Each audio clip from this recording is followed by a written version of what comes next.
Coucou la famille, bienvenue sur la chaîne. Heureux de vous retrouver aujourd'hui pour une nouvelle vidéo. Alors, c'est la fin de la saison.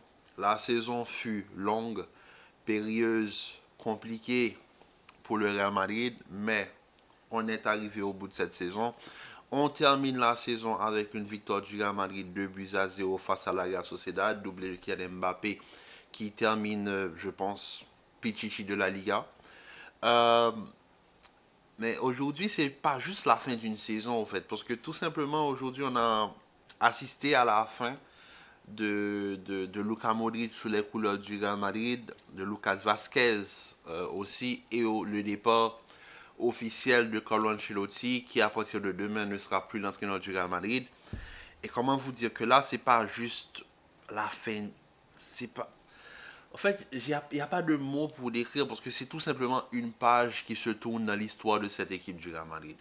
Lucas Vasquez, c'est un madridista pur. Il a tout donné pour l'équipe. Étant ailier de base, il a été relégué au poste de second latéral, c'est-à-dire remplaçant de Carval. Il a rempli ce poste du mieux qu'il pouvait. Il ne s'est jamais plaint. Il a fait son travail. Ça a été le soldat ultime sur Zidane. Pareil sur Ancelotti, Lucas Vasquez mérite tout le respect qu'on a pour lui au niveau du Real Madrid. C'est tout simplement une légende de cette équipe. L'un des joueurs les plus titrés aussi avec cette équipe du Real Madrid. Donc pour cela, Lucas Vasquez, on te souhaite toutes les bonnes choses. Tu vas nous manquer. Mais bon, comme je l'ai dit, il y a des départs qui sont plus durs que d'autres. Par exemple, Tony l'année dernière, pardon, je dis hier, c'est comme si c'était hier. Tony, le départ s'est fait de la meilleure des manières avec des trophées à la clé, etc. Mais là, voir ces légendes-là partir de cette manière-là, après une saison aussi compliquée, je pense que ça fait beaucoup plus mal. Parce que, par exemple, suite à, comme je l'ai dit, Vasquez s'en va, mais il y a aussi le départ de Carlo Ancelotti. Carlo Ancelotti qui, pour moi, aurait mérité de partir de la meilleure des manières, avec des trophées, pourquoi pas, mais pas sur une saison aussi compliquée. Aussi compliquée, tout simplement, Carlo Ancelotti a dû faire avec les moyens du bord. Euh, Comment je peux dire, vous voyez, c'est là que c'est compliqué. Parce que l'année dernière, quand c'était pour Tony Kroos, j'arrivais à parler. Mais là, le départ de ces trois gars signifie tout simplement qu'il y a une page qui se tourne dans l'histoire de cette équipe. Que le Real Madrid va rentrer dans une nouvelle ère. Et on va devoir maintenant accepter une chose. On n'a plus ces joueurs matures au niveau de cette équipe. C'est une jeune équipe, donc on va devoir avoir de la patience. Il ne faudra pas être dans l'exigence, même si je sais que le Real Madrid c'est un club exigeant, mais il va falloir être patient. On ne doit pas s'attendre à ce que cette génération-là, qui a déjà du vécu, arrive à performer de la même manière parce qu'il faut comprendre que les cadres ne sont plus là. En 3 ans, on perd Benzema, Tony, Nacho, Lucas Vasquez et Carlo Ancelotti. Là, on va rentrer dans une nouvelle ère. Carlo Ancelotti, comme je le disais plus tôt, méritait de partir de la meilleure des manières. Malheureusement, sans trophée cette saison, c'est un peu compliqué. Je l'ai énormément critiqué, surtout par rapport à sa gestion. Mais Carlo Ancelotti, c'est plus qu'un entraîneur du côté du Real Madrid. C'est tout simplement une légende. C'est l'entraîneur le plus titré avec le Real Madrid, l'entraîneur le plus titré de la Ligue des Champions. Carlo Ancelotti, euh, c'est tout simplement l'homme de la décima. C'est aussi une figure paternelle pour cette nouvelle génération. Grâce à Carlo Ancelotti, Vinicius a pu atteindre le summum de sa carrière. Pareil pour Rodrigo. Valverde a été son soldat pendant toute sa période au Real Madrid et pour cela, il a permis à mettre Valverde en avant des autres. Il a énormément aidé cette nouvelle génération à s'affirmer sur la scène européenne. Quand on voit cette jeune génération remporter la Ligue des Champions où des équipes beaucoup plus confirmées n'arrivent pas, ça veut dire beaucoup de choses. Et pour ce travail de fond fait par Ancelotti, on ne peut que le remercier. Et la dernière personne, la dernière légende qui s'en va, c'est Luka Modric.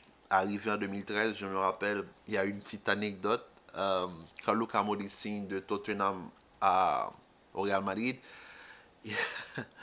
euh, il y a ma mère qui est grande fan du Real Madrid qui me dit c'est qui ça. Je lui ai dit donne-lui du temps. Eh bien aujourd'hui, elle est plus fan de Modric que moi. C'est juste pour vous dire que Luka, Quand il est arrivé du côté du Real Madrid, énormément de gens ne savaient pas. Parce que Luka Modric arrive, tandis qu'on a encore Ozil, on a Kaka, on a Di Maria. Donc quand Modric arrive, c'est presque qu'est-ce qu'il vient faire là.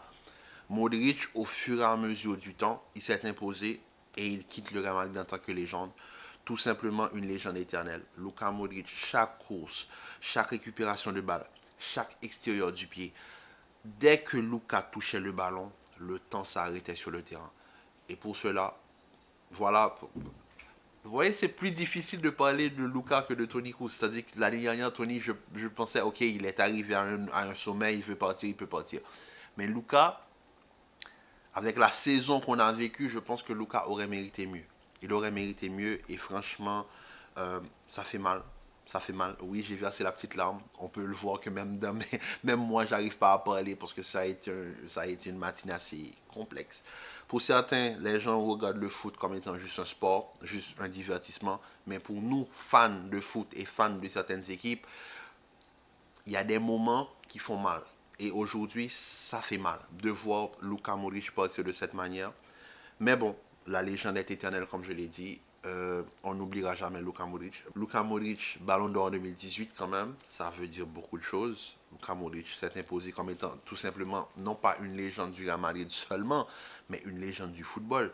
Luka Modric a laissé son empreinte dans ce sport qu'on aime tous et le voir partir du Real Madrid, du plus grand club du monde, ça fait mal. En tout cas, bon, comme je l'ai dit, on n'est pas obligé de faire un débrief parce que le match, c'est le dernier match de la saison, il n'y avait rien qui se jouait à part le fait de rendre hommage à Luka Modric, aux légendes du Real Madrid qui partaient. Pour moi, c'était tout simplement le but de la journée d'aujourd'hui et ouais, ça a été une journée assez compliquée. Donc la vidéo, je sais que ça va pas plaire beaucoup parce que voilà, mais c'est comme ça. Les émotions sont là, on ne peut pas les cacher, on est humain, on doit vivre avec. En tout cas. Bon, sur ce, la famille, prenez soin de vous, commentez, likez, partagez. Restez en paix et en santé. La saison se termine ainsi. Pas de trophée pour le Real Madrid en coupe domestique, pas de tour de Ligue des Champions, pas de Coupe du Roi, pas de Super Coupe d'Espagne. On n'a qu'un trophée face à Pachuca et la Super Coupe d'Europe qu'on a remporté en début de saison. À part ça, le Real Madrid, comme je l'ai dit un petit peu plus tôt dans la vidéo, va rentrer dans une nouvelle ère. On va devoir être patient, comme je l'ai dit. Un nouvel entraîneur va arriver. De nouvelles recrues sont déjà en train d'arriver, dont le défenseur de Bournemouth qui vient de signer, le défenseur espagnol de Bournemouth qui vient de signer. On attend de voir ce que les officialisations dans les prochains jours.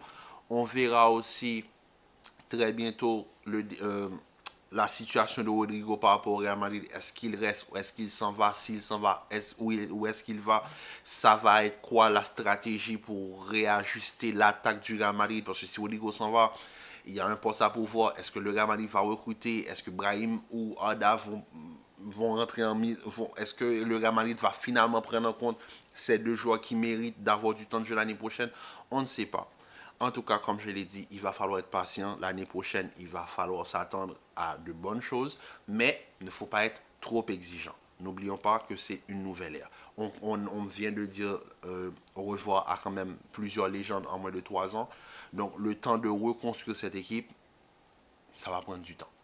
Donc, sur ce, la famille, prenez soin de vous, commentez, likez, partagez, et on se retrouve très vite pour une nouvelle vidéo.